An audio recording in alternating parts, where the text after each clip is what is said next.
Nitrogen-containing substances here, hydrogen ions, variable control over how much water is absorbed and how much sodium.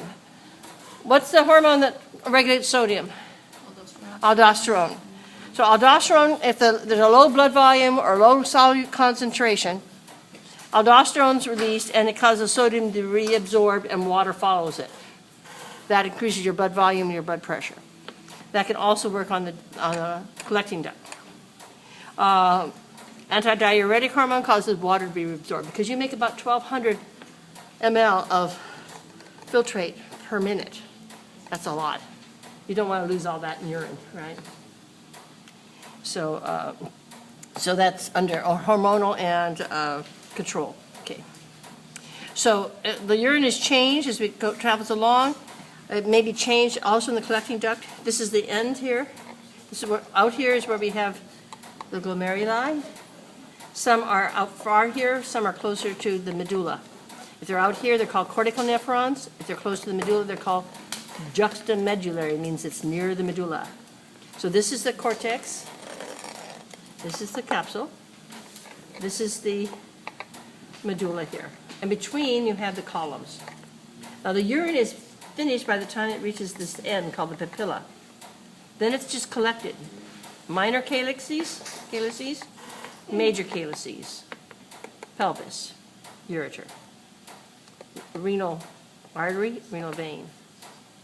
Okay.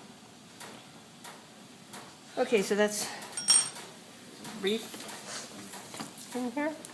And the same thing here. So we go from the kidney, collect the urine down the ureter. Notice it enters the back. Oh, you can see that very well. Here. Okay. And the smooth area in front here is called what?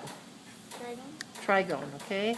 And then we have the internal urethral sphincter here, and external is down in what's called the diaphragm.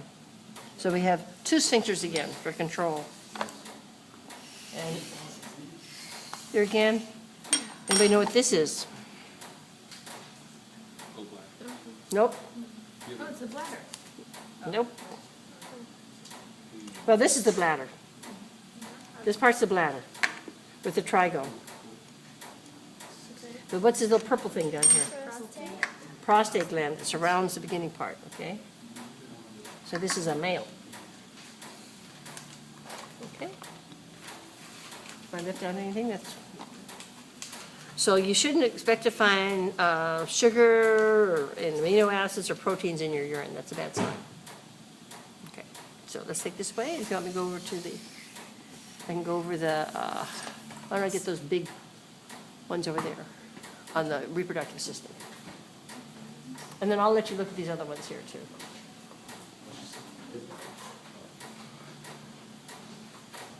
And I guess this one here too, this is another model. I got to remember to try to put up the keys for that. Yeah, no, this one here. Before we do this, we'll do the kidney. Kidney right in front of you. That's the reproductive. That's the kidney right there. Okay. Okay, so a lot of that I've already covered, okay, right? Oops. What happened? Okay. So we've already covered most of this. I just wanted to point out different cells in different parts.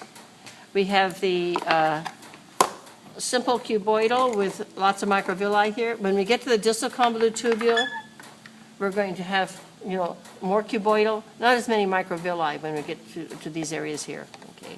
I just want to point that out. Here was simple squamous. This is the vasa recta.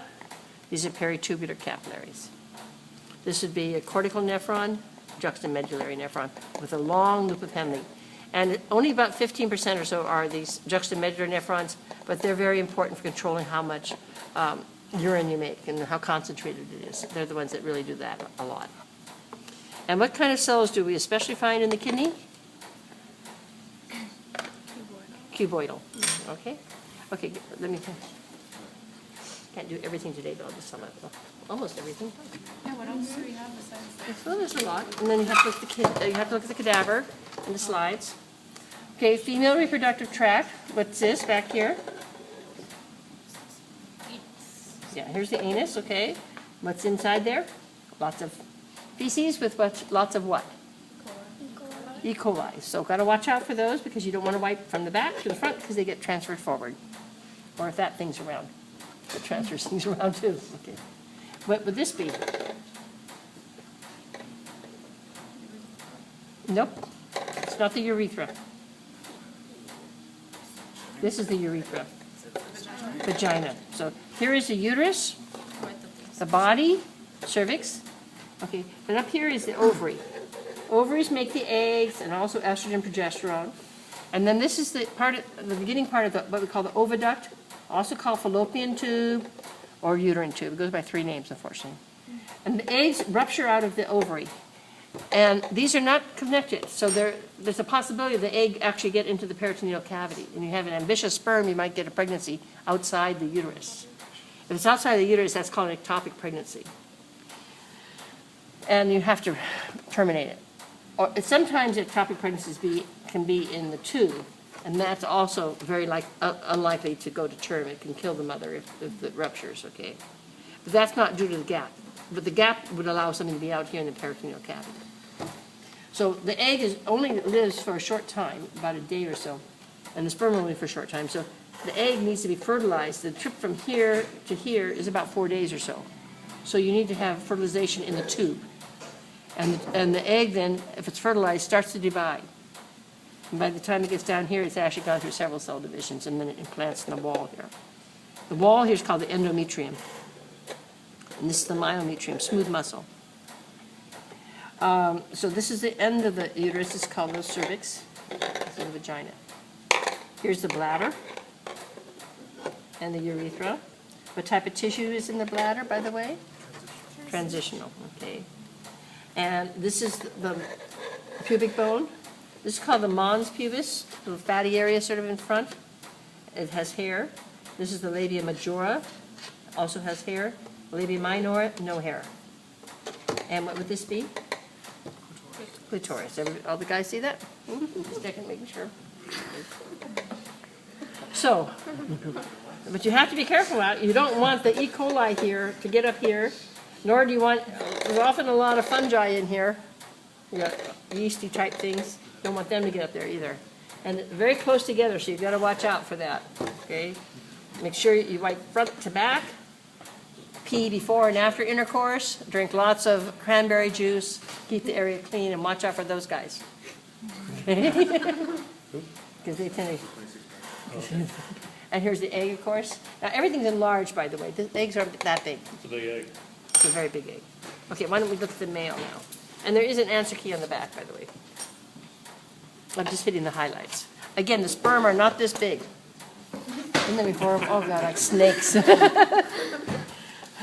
So there's a little cap called the acrosome, which has digestive enzymes.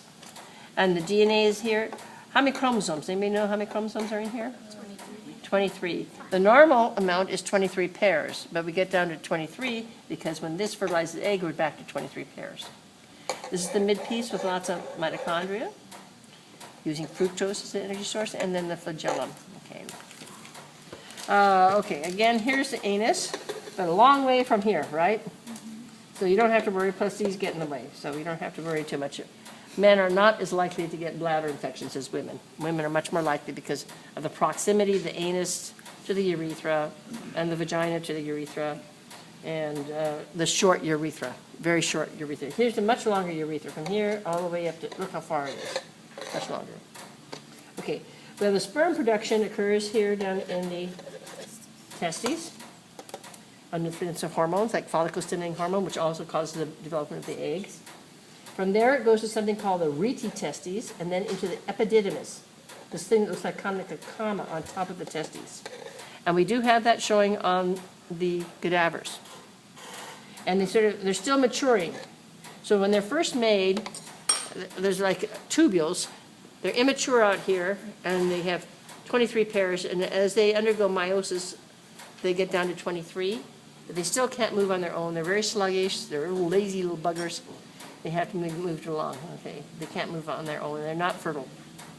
But as they move along the epididymis, they get more and more mature. Someone may sneak into vas deferens. This is called the ductus or vas deferens. Like in vasectomy.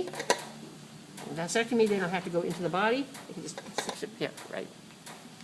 It goes up and over the bladder. These are called the seminal vesicles. They make most of semen.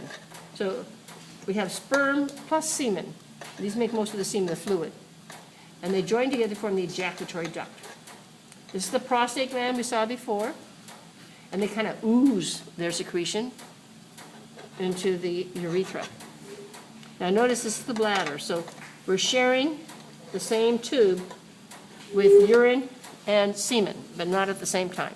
Luckily, it closes off if a man's ejaculated. This is called, now we also, besides having a single prostate, a pair of seminal vesicles, we also have the bulbourethral glands in what we call the urogenital diaphragm. This is where we also have skeletal muscle that controls urine. Because urine starts to come out, but it's stopped here by the skeletal muscle. The bulbourethral glands are the first to secrete when a man's excited, so you get sort of a thick, clear, sticky, mucousy type thing that cleans out the urethra, commonly called precum. This is supposed to be erectile tissue. Sorry. This is the root, this is the body and the glands, the tip of it is kind of enlarged, and sometimes the skin over the tip there is removed in what we call a circumcision.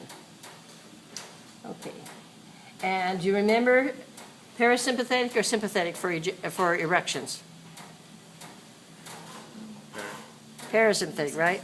And ejaculations? Sympathetic, point and shoot, okay? And this is called the scrotum, and that can move up and down.